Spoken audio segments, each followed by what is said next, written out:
Welcome students. Today I am giving you the recap of this chapter, carbon and its compounds. So we have studied in this chapter about the carbon, where carbon is having valency 6 and its configuration is 2,4, where carbon is a non-metal. We know that these are the number of valence electron we are having in the carbon, and carbon is available in the earth crust, in the atmosphere. In the atmosphere, carbon is present as CO2 and carbon dioxide. In the earth crust, it can be present in the combined form. Also, in the free state, we have carbon as diamond and graphite. They are the purest form of the carbon. And when we do the classification, I have told you the organic compounds. It is divided into the two parts, inorganic and the organic compounds. And here in this chapter we have studied about the hydrocarbons mainly. हमने hydrocarbons की बात यहाँ पर करी थी. Hydrocarbons हमारे दो तरह के थे. एक हमारे पास में हाइड्रोकार्बन है सैचुरेटेड, और दूसरे हाइड्रोकार्बन हैं हमारे पास में अनसैचुरेटेड हाइड्रोकार्बन है. अब इसका तो डिटेल स्टडी अभी हम लोग करेंगे. एक बहुत मेन क्या कहते हैं यहाँ पर जो बात हमने सीखी है वो है कार्बन की बॉन्डिंग. कार्बन कैसे बॉन्ड बनाता है. जब हमने बताया कि कार्बन के पास में 4 इलेक्ट्रॉन हैं आउटर स्ट्रक्चर में, तो कार्बन क्या करता है, it do the sharing of electron. ये क्या करता है, शेयरिंग ऑफ इलेक्ट्रॉन करता है, और शेयरिंग ऑफ इलेक्ट्रॉन से अपना ऑक्टेट कंप्लीट कर लेता है. और बॉन्ड जो बनाता है, bond made by carbon is covalent bond. कौन से बॉन्ड बना रहा है, ये कोवैलेंट बॉन्ड बना रहा है यहाँ पर. तो कोवैलेंट बॉन्ड में क्या होता है, शेयरिंग ऑफ इलेक्ट्रॉन यहाँ पर होती है. और ये कितनी वैलेंसी है कार्बन के पास में, हमने अभी देखा कि इसके पास में 4 क्या कहते हैं यहाँ पर वैलेंस इलेक्ट्रॉन हैं कार्बन के पास में. तो 4 वैलेंस इलेक्ट्रॉन होने की वजह से इसके आउटर शेल में यहाँ पर 4 इलेक्ट्रॉन हैं. ये 4 इलेक्ट्रॉन हैं. तो ये चारों इलेक्ट्रॉन जब शेयरिंग करते हैं तो इसकी जो वैलेंसी बन जाती है, इट हैज़ टेट्रा वैलेंसी. इसके लिए जो वर्ड यूज़ करते हैं हम लोग, tetra valency. Tetra valency carbon यहाँ पर बना रहा है. तो हमको अब स्टडी करना है कोवैलेंट बॉन्ड को. कोवैलेंट बॉन्ड हम यहाँ पे स्टडी करेंगे. और हमारे पास में जो कोवैलेंट बॉन्ड है वो 3 तरह के बॉन्ड हैं. पहला है single bond. Single bond compounds में हमको सबसे जो पहला कंपाउंड मिलता है, अगर हम लोग ऑर्गेनिक कंपाउंड्स की बात करें, ऑर्गेनिक केमिस्ट्री कंपाउंड्स की बात करें, तो हमारे पास में है मीथेन. मीथेन का फार्मूला होता है CH4. इसके पास में 4 यहाँ पर आउटर शेल में यहाँ पर कार्बन इलेक्ट्रॉन मिलते हैं, और 4 हाइड्रोजन इसके चारों तरफ हमको इस तरह से यहाँ मिलते हैं, एक एक इलेक्ट्रॉन इनका. और ये जो है 2 इलेक्ट्रॉन इसके पूरे हो गए, इसके पूरे हो गए. ये हम क्या बना रहे हैं, ये हमने बनाया है इलेक्ट्रॉन डॉट स्ट्रक्चर.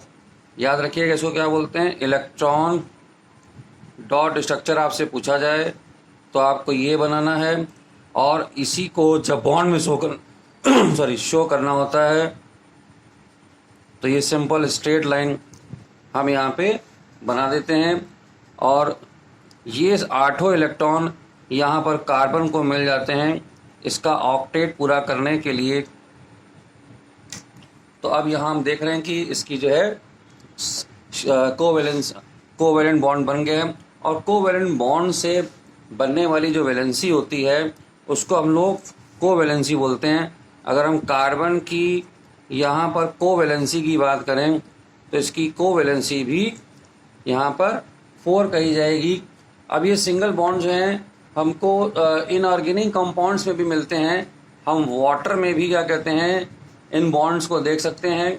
ऑक्सीजन जैसे कि उसके आउटर शेल में हम जानते हैं कि जो इलेक्ट्रॉन है वो 6 इलेक्ट्रॉन हैं आउटर शेल में, तो एक एक हाइड्रोजन के साथ में मिलकर ये भी यहाँ पर जो है सिंगल बॉन्ड बना लेता है, और इसके जो है 8 इलेक्ट्रॉन यहाँ पर पूरे हो गए, ऑक्सीजन के भी और हाइड्रोजन के भी। तो अगर इसका बॉन्ड हमको दिखाना है, बॉन्ड स्ट्रक्चर, तो ये हो जाता है वाटर का बॉन्ड स्ट्रक्चर। तो मीथेन और ये दो एक अच्छे एग्जाम्पल हैं जब हम सिंगल बॉन्ड की बात करते हैं। और ये सिंगल बॉन्ड हमको क्या कहते हैं, सल्फ़र जैसे अगर हम बात करें सल्फ़र का मॉलिक्यूल, तो वहाँ पर भी सल्फ़र जो है सिंगल बॉन्ड बनाकर ही क्या कहते हैं अपने मॉलिक्यूल को बनाता है। जनरली सिल्वर सल्फ़र जो है S8 की फॉर्म में प्रेजेंट रहता है। इसमें 8 atoms of sulphur make the molecule, और इसका जो स्ट्रक्चर है एक यूनिक स्ट्रक्चर है। अब यहाँ पर अगर मैं आपसे पूछूं कि मीथेन में हमारे पास में कितने सिंगल बॉन्ड थे, याद रखिए हम यहाँ पर जब बताएंगे सिंगल बॉन्ड्स तो इसके पास में 4 सिंगल बॉन्ड्स हैं यहाँ पर, इसके पास में मीथेन के पास में। तो काउंटिंग भी हमें अगर बतानी पड़ जाती कभी कभी कि कितने सिंगल बॉन्ड हैं। अब यहाँ पर हम बात करेंगे डबल बॉन्ड की। डबल बॉन्ड के कंपाउंड हमारे पास में, जो अगर इनऑर्गेनिक कंपाउंड्स की बात करें तो ऑक्सीजन इसका बहुत अच्छा एग्जांपल है। यहाँ पर ऑक्सीजन के पास में दो इलेक्ट्रॉन की यहाँ पर शेयरिंग होती है, बाकी इसके इलेक्ट्रॉन अनपेयर्ड रह जाते हैं, अनशेयर्ड रह जाते हैं। और ये देखिए इसके 8 इलेक्ट्रॉन और इसके 8 इलेक्ट्रॉन यहाँ पर। और इसको हम लोग अगर स्ट्रक्चर दिखाएंगे इसका, तो ये हो जाएगा हमारा ऑक्सीजन का स्ट्रक्चर हो गया डबल बॉन्ड में। याद रखिएगा इसमें एक डबल बॉन्ड है, हम जब बोलेंगे तो 1 डबल बॉन्ड। इसको हम कभी ये नहीं बोलेंगे कि इसमें 2 सिंगल बॉन्ड हैं यहाँ, क्योंकि 2 इलेक्ट्रॉन की शेयरिंग से बनने वाले बॉन्ड को हम लोग डबल बॉन्ड कहते हैं। और अगर ऑर्गेनिक केमिस्ट्री का कंपाउंड अगर हम लेंगे तो हम लेंगे C2H4, जिसको हम बोलते हैं इथीन। इथीन में हमारे पास में 2 कार्बन हैं, ये 2 कार्बन 1 2 1 2 इलेक्ट्रॉन की यहाँ पर शेयरिंग होने वाली है। एक यहाँ पर हाइड्रोजन के साथ में ये शेयरिंग हो रही है, और ये जो है ये हाइड्रोजन का हो गया, ये भी हाइड्रोजन का, ये सब हाइड्रोजन की शेयरिंग है यहाँ पर। और ये इसने 2 4 और ये 8 हो गए यहाँ पर इसी तरह से, और इसके भी 2 4 8। ये इलेक्ट्रॉन डॉट स्ट्रक्चर, फिर ध्यान रखिएगा मैं इलेक्ट्रॉन डॉट स्ट्रक्चर बार बार बोलता जा रहा हूँ। अगर बनाना है तो ये है, ये हो गया डबल बॉन्ड, ये हो गया हाइड्रोजन, और ये हाइड्रोजन और ये hydrogen.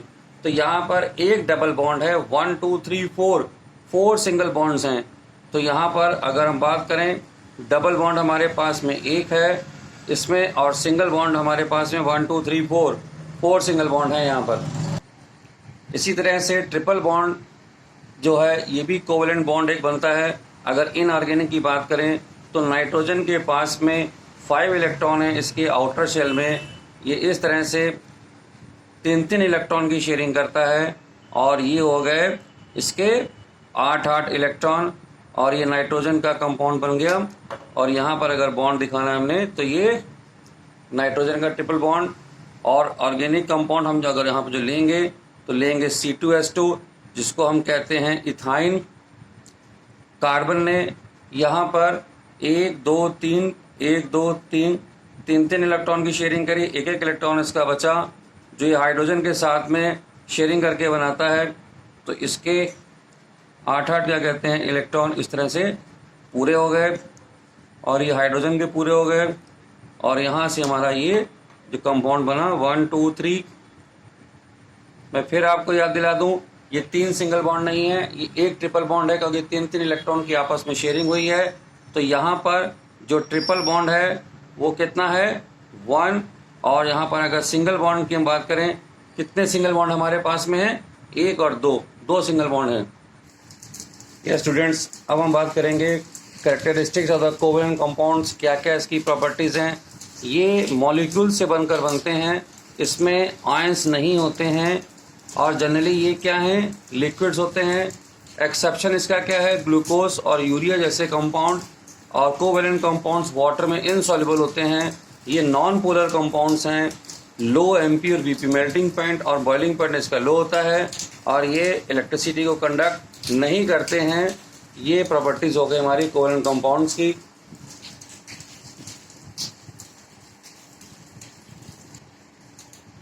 Next we will talk about the allotropy in the property of the carbon compounds. ये कार्बन कंपाउंड्स की एक ऐसी प्रॉपर्टी है जिसमें एक जो है कंपाउंड वो कई फॉर्म में एग्जिस्ट रहता है। तो क्या है ये, ए compound can exist in more than one form. अब इसका सबसे अच्छा एग्जांपल मैंने आपको बताया था डायमंड और ग्रेफाइट, ये 2 मैंने एग्जांपल आपको बताए थे जो कि इसके। और ये एलोट्रॉपी है किसकी, ये हम बात कर रहे हैं, ये दोनों कार्बन के एलोट्रॉप हैं। अब ये एलोट्रॉपी की प्रॉपर्टी जहां हमको मिलती है और जो उसके अलग अलग मॉलिक्यूल्स हमको मिलते हैं, तो इनको हम लोग बोलते हैं एलोट्रॉप्स। इसके लिए वर्ड यूज़ करते हैं कि they are the allotropes of, किसके एलोट्रॉप हैं ये, कार्बन के एलोट्रॉप हैं। इसमें एक और एलोट्रॉपी अभी आप जानते हैं, इसको बोलते हैं फुलरेंस, जिसमें 30 to 40 या 60 तक के कार्बन कंपाउंड कंबाइन हो जाते हैं।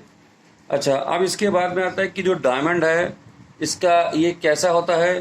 तो डायमंड क्या है, इसका स्ट्रक्चर कैसा है, इसका स्ट्रक्चर है, स्ट्रक्चर ऑफ जो डायमंड होता है ये होता है टेट्राहेड्रल। टेट्राहेड्रल इसका स्ट्रक्चर होता है डायमंड का। और अगर हम बात करें ग्रेफाइट की, तो ग्रेफाइट जो है वो हेक्सागोनल क्या कहते हैं, आपस में उनके जो 3 एटम हैं, सॉरी 3 6 जो एटम है मिलकर बॉन्डिंग बनाते हैं और लेयर्स प्रेजेंट होती हैं इसके बीच में। और लेयर्स के साथ साथ में इसका जो 4th बॉन्ड होता है वो एक वीक बॉन्ड बनाता है।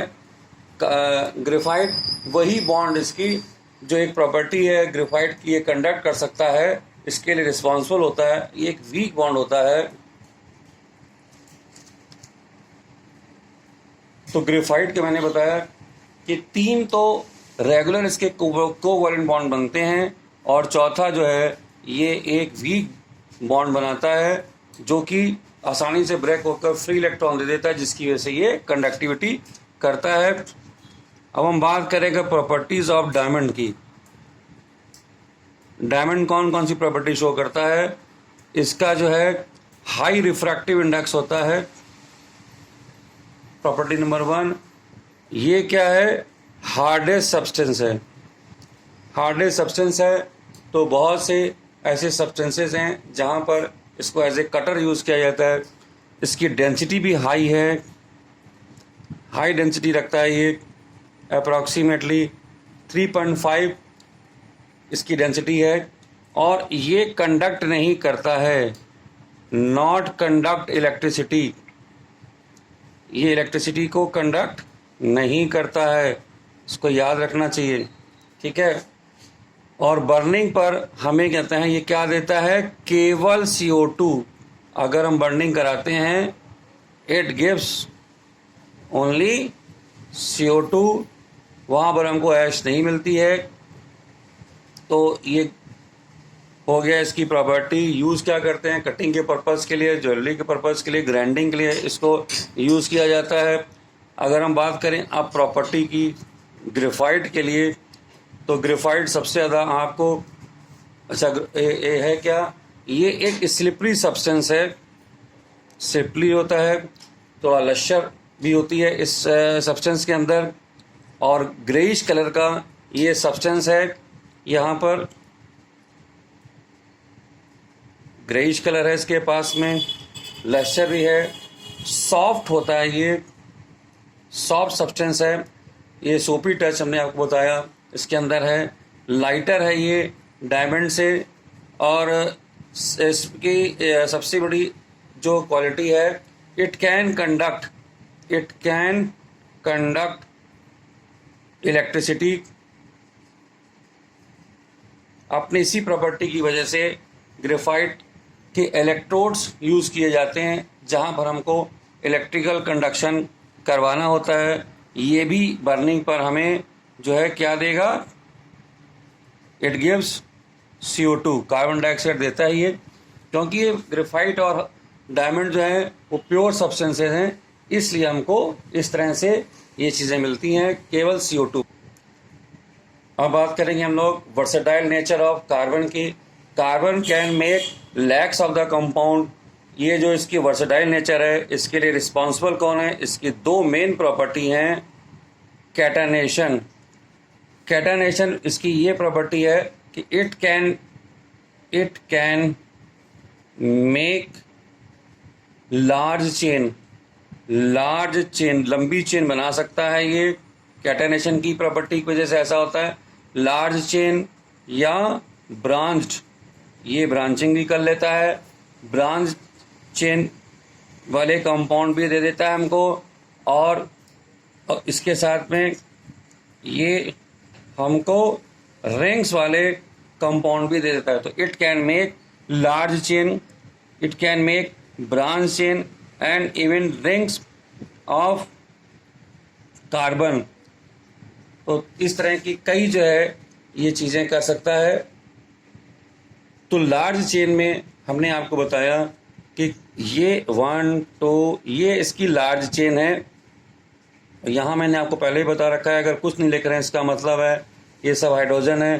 तो ये 10 20 30 यहाँ पर जो है कार्बन के एटम्स यहाँ पर जोड़ सकते हैं। इसको बोलते हैं स्ट्रेट चेन। ये कैसा है, स्ट्रेट चेन कंपाउंड यहाँ पर बन रहे हैं। और अगर हमको ब्रांचिंग देखनी है तो ये कंपाउंड्स इस तरह से यहाँ पर इधर इस तरह से ये ब्रांचिंग भी शो कर देता है। तो ये कैसे हो गए, ये ब्रांच यहाँ पर हमारे जो है यहाँ पर हो गए ब्रांच कंपाउंड्स हमको मिलेंगे यहाँ पर। तीसरा, इसमें जो है रिंग्स भी बनते हैं। तो रिंग्स अगर हम देखें, ये रिंग्स भी बनते हैं, ये सिंगल बॉन्ड्स की रिंग्स है। अगर इसका नाम देखें तो यहाँ पे इसको साइक्लो करके बोला जाता है। तो जैसे पर्टिकुलर कंपाउंड है, इसका नाम है साइक्लोब्यूटेन, ठीक है। और इसके बाद में अगर रिंग्स हम देखें तो ये सैचुरेटेड हाइड्रोकार्बन की रिंग है। ये कैसा है, ये सैचुरेटेड है क्योंकि इसमें कोई भी डबल बॉन्ड नहीं है। अगर अनसैचुरेटेड की हम बात करें तो अनसैचुरेटेड में हमें यहाँ पर एक सबसे अच्छा एग्जांपल मिलता है बेंजीन का, जिसमें कि डबल बॉन्ड यहाँ पर भी प्रेजेंट होते हैं, ये इस तरह से। तो यहाँ देखिए 3 यहाँ पर डबल बॉन्ड्स प्रेजेंट हैं और इसके अलावा सिंगल बॉन्ड्स भी यहाँ पर प्रेजेंट हैं। तो ये जो दोनों एग्जांपल हैं हमारे, ये हमारे दोनों एग्जांपल किसके हैं, रिंग्स के हैं। यही क्या कहते हैं, जैसे मैंने आपको बताया आपको स्ट्रेट चेन और ब्रांचिंग, तो इन्हीं की वजह से ही एक प्रॉपर्टी जनरेट होती है जिसको हम लोग कहते हैं आइसोमेरिज्म। तो जब आपको बताना हो तो catenation is the foremost important property of the carbon which is responsible for the versatile nature of the यहाँ पर कार्बन। एक इसकी और प्रॉपर्टी है सेकंड, जो हम बार बार कहते हैं टेट्रावेलेंसी। इसकी एक प्रॉपर्टी है जिसकी वजह से ये लार्ज नंबर ऑफ कंपाउंड बनाता है, और दूसरा इसका स्मॉल साइज भी यहाँ पर रिस्पॉन्सिबल है। Small size of carbon atom, ये भी रिस्पॉन्सिबल है लार्ज नंबर ऑफ कंपाउंड बनने के लिए। इसका रीज़न ये है कि स्मॉल साइज होने की वजह से ये बहुत स्ट्रॉन्ग फोर्स ऑफ अट्रैक्शन लगाता है, जो इलेक्ट्रॉन्स इसके साथ में शेयर हो जाते हैं और या इजीली इलेक्ट्रॉन को जाने नहीं देता है अगर इसके पास हैं। तो स्मॉल साइज एक बहुत बड़ा रोल है यहाँ पर। तो जब भी आप वर्सेटाइल नेचर बताएंगे तो दो चीज़ें बताएंगे, कैटेनेशन में ये तीन चीज़ें बताइए, स्ट्रेट चेन जो हमारी बनती है, लॉन्ग चेन बनती है, straight chain and long chain यहाँ बोलिए इसको, और इसके बाद में ब्रांच हमारे पास कंपाउंड बनते हैं, रिंग्स भी बनते हैं यहाँ पर। और इसके अलावा टेट्रावेलेंसी में आपने जाना था कि 4 वैलेंसी होती है कार्बन की, ये भी इसके लिए एक रीज़न है, और स्मॉल साइज। ओके, अब हम बात करते हैं कार्बन में हाइड्रोकार्बन्स की। हाइड्रोकार्बन्स जो हमारे पास में हैं, 2 तरह के हाइड्रोकार्बन होते हैं, सैचुरेटेड हाइड्रोकार्बन और अनसैचुरेटेड हाइड्रोकार्बन। सैचुरेटेड हाइड्रोकार्बन्स को हम लोग बोलते हैं एल्केन्स, और इसमें हमारे पास में एल्कीन है और दूसरा है यहाँ पर एल्काइन। जो ये हमारे पास में एल्केन्स हैं, ये सब सिंगल बॉन्ड इसमें कार्बन में बनता है, और एल्कीन में एट लीस्ट एक डबल बॉन्ड यहाँ पर ज़रूर होगा, और एल्काइन में एट लीस्ट एक ट्रिपल बॉन्ड हमको ज़रूर मिलेगा। ये इसकी पहचान है इसमें। और एल्केन्स में अगर हम बात करें, इसकी फैमिली में जो कंपाउंड्स हैं वो कंपाउंड्स हमारे पास में हैं। पहला कंपाउंड है मीथेन, दूसरा कंपाउंड है ईथेन, फिर इसके बाद में प्रोपेन, इसके बाद में ब्यूटेन। नंबर 1 का हमारे पास, ये हम बात कर रहे हैं एल्केन की, ठीक है। फिर हम बात करेंगे यहाँ पर एल्कीन की। तो 1 नंबर की एल्कीन हमारे पास में नहीं होती है, ये होती है हमारे पास में C2H4, C3H6, C4H8। और फिर हम बात करेंगे अगर एल्काइंस की, तो यहाँ भी 1 नंबर का, 1 कार्बन का हमारे पास में कोई एल्काइन नहीं है, ये है C2H2। यहाँ पर ये हो जाएगा C3H4, ये हो जाएगा C3H6। इसका जो जनरल फार्मूला है CnH2n+2 है, इसका जनरल फार्मूला S2n है, इसका जनरल फार्मूला S2n-2 है। दो हाइड्रोजन यहाँ पे कम होते चले जाते हैं। अब इसके बाद में आप जब भी यह कहते हैं इसको पढ़ेंगे तो एक आपको याद रखना चाहिए प्रॉपर्टी, इसमें क्वेश्चन आता है difference in saturated and unsaturated hydrocarbons. ये आप जरूर याद कर लीजिएगा, जहाँ पर हम ये बताते हैं कि ये डबल बॉन्ड कंपाउंड्स हैं, सिंगल बॉन्ड कंपाउंड्स हैं, ये डबल बॉन्ड के हैं, ये हमारे जो हैं सैचुरेटेड हैं, ये अनसैचुरेटेड हैं, ये लेस रिएक्टिव होते हैं। हम ये कंबाइंड बताते हैं क्योंकि ये दोनों हमारे अनसैचुरेटेड हैं। और जो हमारे पास में अनसैचुरेटेड ये जो एल्केन्स हैं, ये लेस रिएक्टिव होते हैं, ये मोर रिएक्टिव होते हैं। ये केवल सब्स्टिट्यूशन रिएक्शन देते हैं और ये एडिशन रिएक्शन देते हैं हमको यहाँ पर। इसके बाद में हम बात करेंगे आइसोमेरिज्म की। आइसोमेरिज्म एक ऐसी प्रॉपर्टी है जिसमें एक मॉलिक्यूल के डिफरेंट स्ट्रक्चर यहाँ पर अवेलेबल होते हैं, जिसमें कि मैंने आपको एक एग्जांपल दिया था पेंटेन का। ये इसका फार्मूला पेंटेन का है C5H12। हमको यहाँ पर 3 कंपाउंड मिलते हैं। एक कंपाउंड हम इसको बोलते हैं नॉर्मल पेंटेन, जो कि स्ट्रेट चेन कंपाउंड है हमारा 5 कार्बन का। दूसरा कंपाउंड हमको मिलता है यहाँ पर जिसको हम लोग कहते हैं आइसोपेंटेन, इसका नाम है आइसोपेंटेन। अब आप इसका IUPAC नेम भी ले सकते हैं, जो कि 2-मिथाइल ब्यूटेन के नाम से जाना जाता है। और तीसरा कंपाउंड ऐसा है कि जो 3 तरफ से कार्बन से घिरा होने की वजह से इसको हम लोग नियोपेंटेन भी बोलते हैं, और इसका जो नाम है 2,2-डाई मिथाइल प्रोपेन। तो 3 कंपाउंड यहाँ पर हमारे पास में, 3 आइसोमर याद रखिएगा पेंटेन के अवेलेबल होते हैं हमारे पास में।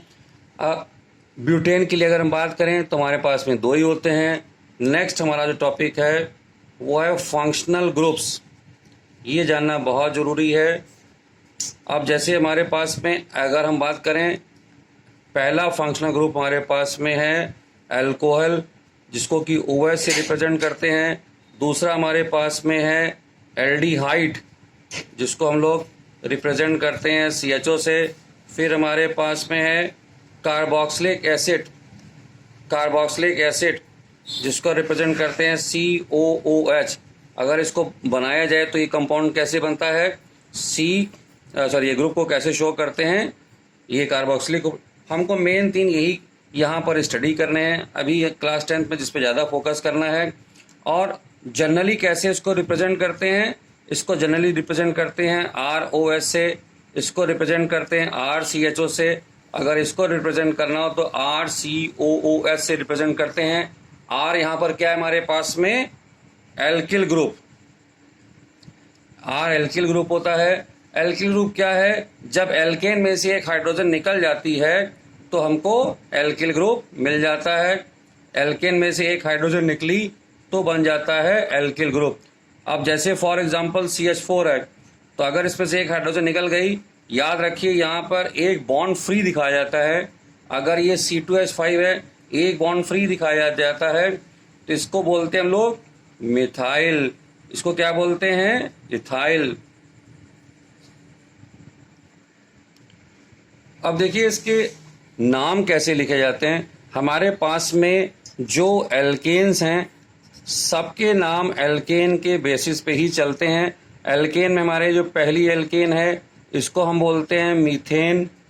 फिर दूसरी जो है C2H6, इसको बोलते हैं हम लोग इथेन। और तीसरी जो है हमारे पास में, उसको बोलते हैं प्रोपेन। अब मान लीजिए हमको यहाँ पर लिखना है एल्कोहल को, तो एल्कोहल का जनरल फार्मूला हमारे पास में OH है। तो जो पहला एल्कोहल हमारे पास में बनता है वो बनता है CH3OH। तो इसको हम लोग क्या बोलते हैं, इसका जो जनरल नेम है वो तो है मिथाइल एल्कोहल। यहाँ पर इसको अगर नॉमेनक्लेचर या IUPAC नेम अगर हम देखें यहाँ पर एल्कोहल का, तो उसको हम लोग बोलते हैं एल्केनॉल। क्या बोलते हैं इसको, एल्केनॉल बोलते हैं। तो यहाँ पर इसका नाम हो जाएगा मिथेनॉल। इसी तरह से जो दूसरा कंपाउंड बनेगा उसको कहते हैं C2H5, तो इसका नाम हो जाएगा इथेनॉल। तो यहाँ पर देखिए इसका ETHAN, खाली E यहाँ से गायब किया तो ये, और OL इसमें हम लोग ऐड कर लेते हैं तो ये बन जाता है एथेनॉल। इसी तरह से जो तीसरा कंपाउंड बनता है C3H7OH, इसको बोलते हैं प्रोपेनॉल। अब अगर इसी को हमने अल्कोहल के साथ में अगर देखा है, अब अगर हम यहाँ पर देखें कार्बोक्सिलिक एसिड का जो है जनरल फार्मूला ये है, और इसका IUPAC नेम है यहाँ पर एल्केनोइक एसिड इसका जनरल नेम है। अब जैसे हमारे पास में पहला था मीथेन, तो यहाँ पे पहला कंपाउंड बनता है SCOOH, तो इसका IUPAC नेम हो जाएगा मिथेनोइक एसिड। यहाँ देखिए मीथेन तक हम आए और यहाँ पर ओइक एसिड हमने और ऐड कर दिया। अब अगर हम दूसरा कंपाउंड लें C2H6, तो यहाँ बनता है हमारे पास में C2H5OH, इसको हम लोग कहते हैं इथेनोइक एसिड कहते हैं यहाँ पर। तो ये हो गया हमारा बहुत इंपॉर्टेंट पॉइंट था हमारा होमोलॉगस सीरीज। होमोलॉगस सीरीज क्या है, the series of the organic compounds having the same functional group. ये कैसे होते हैं, इनके पास में सेम फंक्शनल ग्रुप होता है, ये वो कंपाउंड्स हैं और इसके बाद में प्रॉपर्टीज इनकी सेम होती है। अब अगर हम बात करें यहाँ पर एल्केन की, तो इसका फार्मूला क्या था, CnH2n+2। अगर मैं बात करूँ यहाँ पे अल्कोहल की, तो अल्कोहल हमारा क्या था, ROH, तो तो यहाँ पे हमारे कंपाउंड कौन से हैं, C4, C2H6, C3H8, यहाँ पे C3HOH, C2H5OH, C3H7OH। तो ये आगे हम इसमें बढ़ते चले जाते हैं। ये हमारे सेम फैमिली मेंबर्स कहलाते हैं। ये एल्केन फैमिली है, तो एल्कोहल फैमिली है। तो यहाँ पर इसमें प्रॉपर्टीज़ क्या हैं, अगर इसकी होमोलॉगस सीरीज की बात करें तो इनकी जो है केमिकल प्रॉपर्टीज़ सेम होती हैं और इसको सेम फार्मूले से हम लोग रिप्रेजेंट कर सकते हैं। होमोलॉगस सीरीज की अगर हम बात करें, और हर सब्सिक्वेंट कंपाउंड के बीच में CH4 का डिफरेंस होता है। और मास नंबर की अगर हम बात करें तो यहाँ पर 14 का मास नंबर यहाँ पर डिफर करता है। किसी भी दो आप कंपाउंड की बात कर लीजिए जो अगल बगल हैं, जो एडजेसेंट हैं, तो ये हो जाता है हमारा होमोलॉगस सीरीज की बात। एक बहुत इंपॉर्टेंट पॉइंट है, इसको जरूर क्या कहते हैं तैयार कर लीजिएगा। इसके बाद में नॉमेनक्लेचर मैंने आपको बता रखा है कि नाम कैसे लिखे जाते हैं। नॉमेनक्लेचर के लिए यहाँ पर हम लोग जो है जब कंपाउंड्स के नाम लिखने होते हैं, जैसे कि तो नॉमेनक्लेचर के लिए सबसे पहले हमको करना क्या होता है, लॉन्गेस्ट चेन फाइंड करनी होती है। अब हम बात कर रहे हैं यहाँ पर नॉमेनक्लेचर की। नॉमेनक्लेचर जो आपने हम जब बात करते हैं तो खास तौर से IUPAC की नाम करते हैं। IUPAC में नाम लिखने के लिए सबसे पहले हमको लॉन्गेस्ट चेन का सिलेक्शन करना पड़ता है। लॉन्गेस्ट चेन से ही हमारा फिर बन जाता है वर्ड रूट। अब यहाँ पर 1 2 3 4 का है, तो इसके लिए मैंने आपको बताया था वर्ड रूट इसका बन जाता है ब्यूट। तो ब्यूट के साथ इसके कंपाउंड बनेंगे और फर्दर आप इसके बारे में और हम डिस्कस कर चुके हैं, जो कि इसका IUPAC नेम मैं आपको बता चुका हूँ कि इससे रिलेटेड क्वेश्चन आपको नहीं मिलेंगे। Okay students, bye, thank you.